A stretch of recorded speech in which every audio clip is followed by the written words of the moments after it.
I'm Jordan Belfort, and this is Sales School. I want you to watch this clip. I'm getting interviewed by the same psychologist as last time, right? And what we do is she's taking me through some of the various tonalities. And because she's asking me questions, what ends up happening is sort of, I come at it from a different angle. I think it's really powerful and really helpful to you that when you see me explain tonality when I'm being asked a question, I explain it differently. I cover different aspects of it, how you can internalize this stuff. So let's cut to the clip right now, and I will see you on the other side. This is your secret weapon. You say that this is your secret weapon. For sure. And we've seen it in action, and it is so powerful when you actually see it. Tell us about, we want to hear your definition about what tonality is, and what's the real outcome of using it in a sales setting? Well, for me, the funny thing about tonality is that, I think as a kid, I thought everyone had the same tonality that I did in terms of the ability to use tonality to persuade and to get your point across. I always love to use the example. There's a movie called Ferris Bueller's Day Off. And there's a great scene in the movie where the teacher, I can't remember the guy's name, he's a great actor, he's very dry, and he's actually being all monotone in front of the class. And he's like, okay, class, open up your book. We're going to talk about the Smoot-Hawley Act. And as he's talking in this unbelievably monotone, meaning one tonality, and this kind of sort of same pace, you watch the kids like they start nodding off, one kid is drooling. And when we see that, we laugh. Because we know it's funny, because we all have been on the wrong end of someone like that who's boring and is toneless, and essentially, no matter how great their message might be, we don't hear it. We tune out. One of the things about the human nervous system, the way it's built, the way we move through the world, is we tend to habituate very quickly on a stimulus that is the same. So, in other words, if I'm sitting here right now, yes, the air is moving onto my skin, and when I first walked in the room, I was actually aware that it's a little bit cold in here.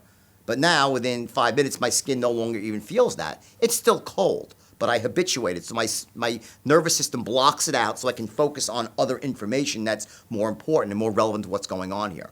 See, our conscious mind only has a limited amount of processing power, while our unconscious mind has massive, unlimited processing power. So what we do is we block out the stuff that's unimportant. Well, guess what?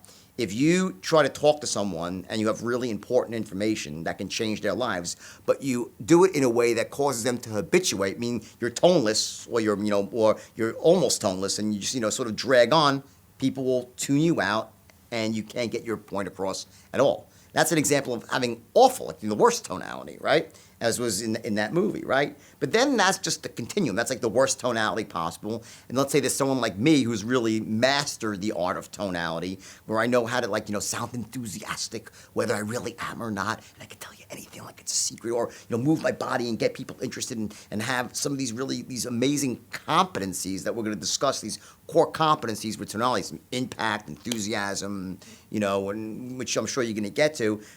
But so if I represent one end of the continuum, which is unbelievable tonality, and then the teacher from Ferris Bueller represents terrible tonality, then we have everybody who's watching this, so all you who are watching and learning here, they're somewhere in between. Some people are really naturally great with tonality, and others are monotone. So the thing I would say about tonality, the interesting part, is that no matter how bad your tonality might be, it doesn't really matter. At some point in your life, you've used every tonality that is required to become a master of the straight line. In other words, there's only 10 tonalities that you have to learn to essentially muster at will, right? And we'll get into them a little bit later in this training here, but the point is this. You don't have to learn how to use them for the first time in your life. You've already used them. But you used them by accident. You used them randomly when you actually felt a certain way. There was once in your life where you did feel absolutely certain, so of course you talked in a tone of absolute certainty. There was a time when you felt really sincere and empathetic, and you were able to talk in the tone of sincerity.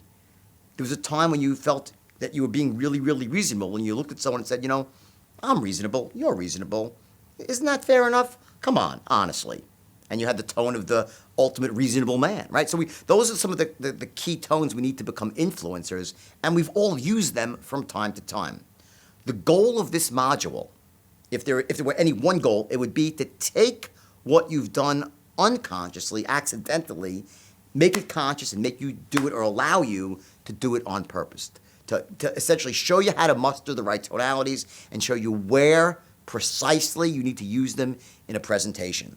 And once you get to that point, what it does for you in terms of strengthening your impact and getting people to perceive you in the right way, the results are literally mind-boggling. So that's my take on tonality, what it really is. So why don't we start off, I guess, with some of the competencies here that really are important when it comes to tonality. One that comes to my mind, I'll say the first one to me, is something I call enthusiasm.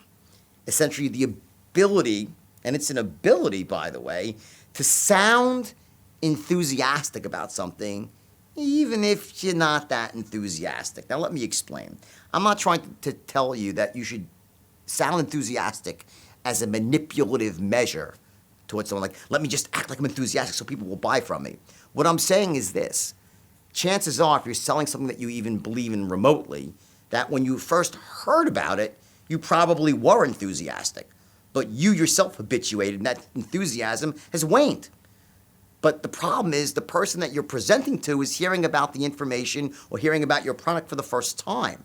So imagine now you're trying to transfer this enthusiasm to someone else who's hearing it for the first time, but you already habituated. So you're like, oh, I'm not that enthusiastic. So you start talking in a normal tone because to you it's old hat. But to them, actually, it's something they can get enthusiastic about. So that's why you need to actually be able to recreate that original enthusiasm that you first had when you heard about something, to be able to impart that to another human being. Does that make sense to you? Yeah, absolutely. So what I've done myself is I've learned basically how to, you could wake me up out of a dead sleep and say, can you sound enthusiastic? And I'd say, let me just tell you, and I can sound enthusiastic about like raindrops. Like these raindrops are the best raindrops you've ever seen.